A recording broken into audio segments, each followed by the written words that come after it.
The concierge leaned toward the front desk, scanned the group at the entrance, and asked the question that made the air crackle. "I'm sorry, who exactly are you here to see?" Silence. My cousin Julie, in her $12 Target flip-flops, glanced at the marble floor like it betrayed her. My uncle shifted. My mother blinked like she hadn't heard. I watched from the glass balcony above, champagne in hand, suit pressed, smile.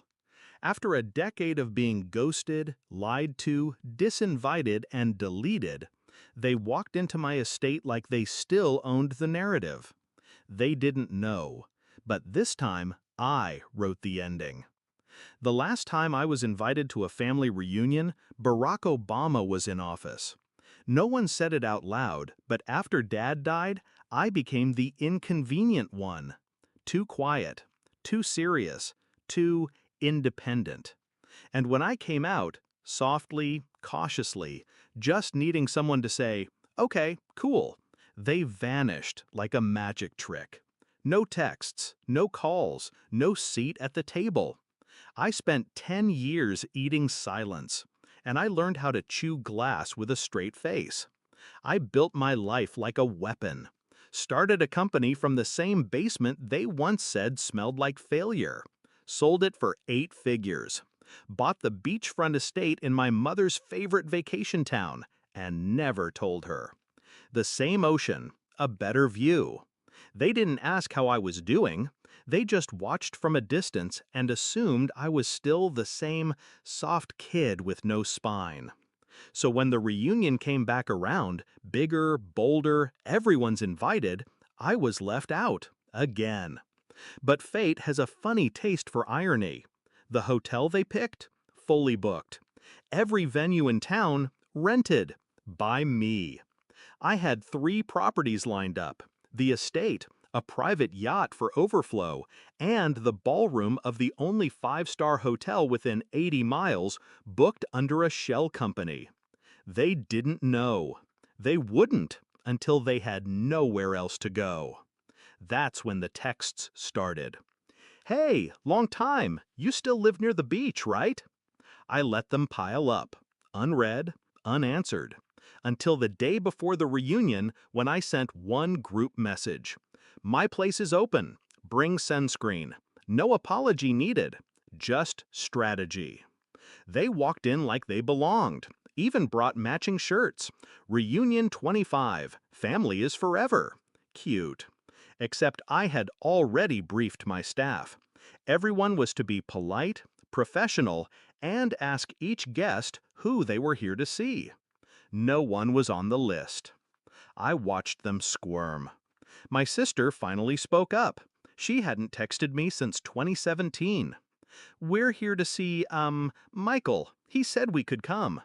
The concierge checked the tablet. "Michael?" he asked. "Mr. Reyes?" She nodded like we shared a last name.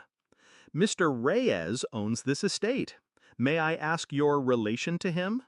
She opened her mouth, then closed it. That was the moment. The exact second the cracks started forming. I stepped out onto the balcony, slow and deliberate, letting them see me. Silence rolled over the room like a thundercloud. Then I smiled.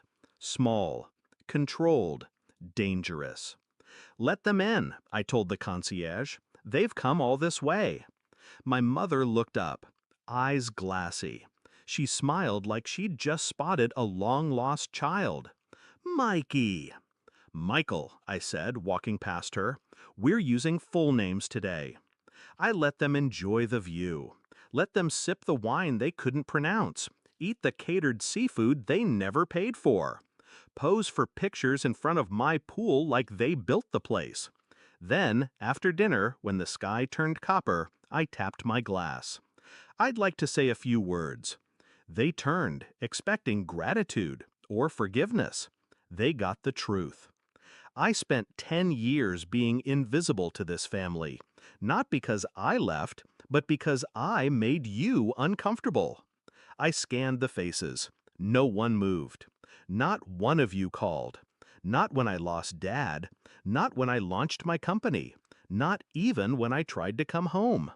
Julie looked down. My sister shifted. But here you are, in my house, eating my food, wearing my initials on your wristbands. A few people chuckled nervously. I didn't. This isn't a family reunion, I said, stepping closer.